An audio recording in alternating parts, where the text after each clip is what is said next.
సాక్షి news తెలంగాణకి స్వాగతం. జగిత్యాలలో పోలీసులను తరిమిన ఆవు. జగిత్యాల పట్టణంలో ఓ ఆసక్తికర ఘటన చోటు చేసుకుంది. పట్టణంలోని గోవిందుపల్లి శ్రీ వెంకటేశ్వర ఆలయం వద్ద అర్ధరాత్రి సమయంలో పోలీసులు పెట్రోలింగ్ నిర్వహిస్తున్నారు. ఈ సమయంలో పోలీసుల వాహనం సైరన్ వినిపించడంతో అక్కడ ఉన్న ఓ ఆవు ఒక్కసారిగా వాహనం వెంటపడింది.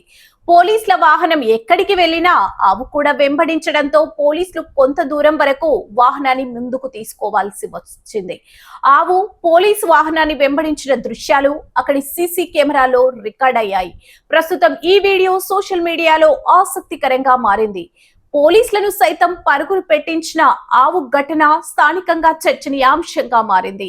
ఇలాంటి ఆసక్తికరమైన వార్తల కోసం మన సాక్షి న్యూస్ తెలంగాణ ఛానల్ ని సబ్స్క్రైబ్ చేయండి. వీడియోని లైక్ చేసి షేర్ చేయండి.